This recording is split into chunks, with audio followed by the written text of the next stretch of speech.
Chairperson, perhaps one of the greatest tragedies of South Africa's maturing democracy is its lame duck national legislature. Parliament as an institution has been systemically hollowed out long before a fire gutted its roof. We have members of Parliament who neither appreciate nor understand the gravity of the oath that they took.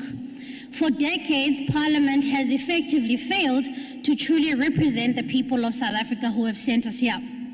And so on Thursday, while the President spoke at length about the country's biggest challenges, it became apparent that Parliament has become a lapdog and not a watchdog on behalf of the people of South Africa. In a functional parliamentary democracy, members of the executive would know that this institution is designed to hold them accountable and not shield them from scrutiny. However, it is a known and fast becoming accepted fact that the ANC will use majority in this House to block measures to hold ministers to account and attempts to make this House effective. It suits an ineffective and corrupt government to have a legislature that is a mere extension of itself and not the institution to which they account. If one reads the State Capture Commission reports, you soon realize that Parliament has aided and abetted the theft of public money through its inaction. In fact, there should have never been a reason for a commission of inquiry had we had a functioning Parliament. However, committees which were empowered to demand answers from the executive and begin the work of rooting out the tentacles of corruption in our country sat idly while state looters ran amok. While the rules of Parliament empower us to subpoena witnesses, make recommendations, change budgets, this House did nothing. It became a do-nothing Parliament, a place where inept and unsuitable ministers and heads of state could find refuge and not answer for their failures. The same thing became evident at the height of COVID-19 pandemic, where billions were looted and this House once again did nothing. In fact, it was the DA that called for the very first debate of public importance on the state of readiness of South Africa and our health system before the first cases were detected. We did so because we understood the assignment. We did so because we understood the gravity of the work that is being done here.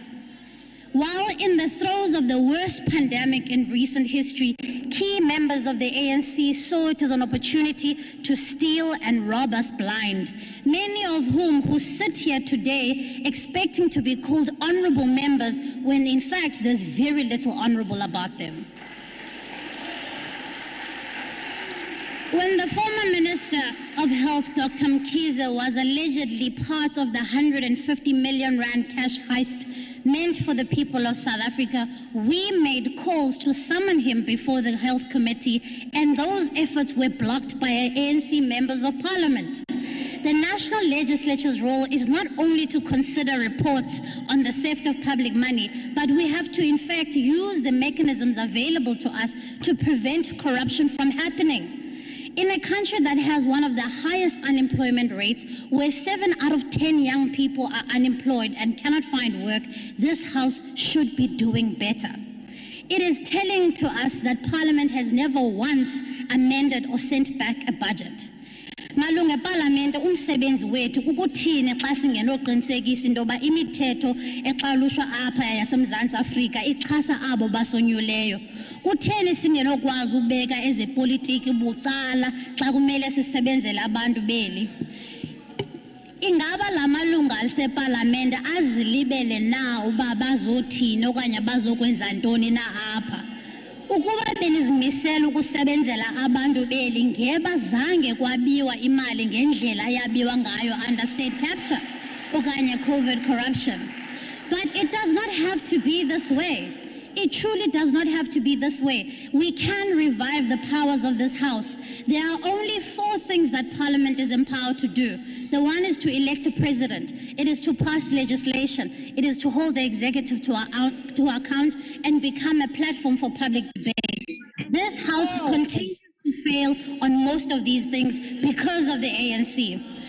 We urgently need to change the culture of doing business in Parliament, and we can do so by doing the following thing.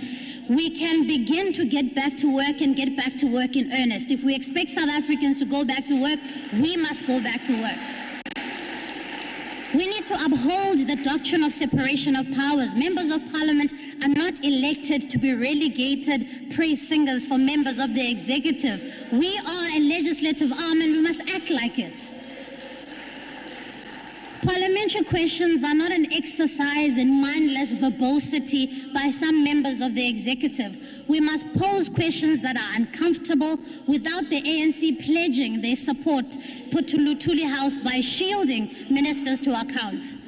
Parliament should be intolerant of ministers like Begitsele, ministers like Nkosazana Dlamini Zuma and Pravin Gordhan, who are serial offenders of unanswered parliamentary questions.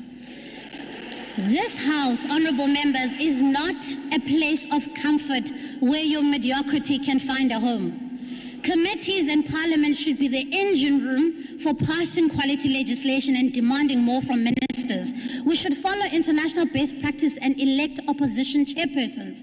If we are to rescue South Africa and change lives, then we need to get Parliament working again. We cannot come here every single year and listen to the same State of the Nation address while Parliament is in disarray. It is deeply unfortunate that the President's commitment to fighting corruption on Thursday is virtually meaningless. Instead of removing implicated ministers like Kumbutso Njaveni, Zizi Kodwa, Gwede Mantashe, he opts to create a parallel cabinet of advisors and chairs of many a task team. What is very clear, members, is that ours is a president incapable of making difficult but necessary decisions. He is incapable of putting country before party, and that is why we need a strong legislature now more than ever.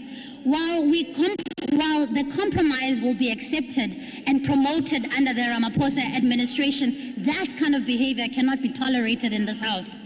We are accountable to the people of South Africa. Ours is a service to country first. We need to take that responsibility seriously. And this service goes far beyond party lines. It's time to get to work. Thank you.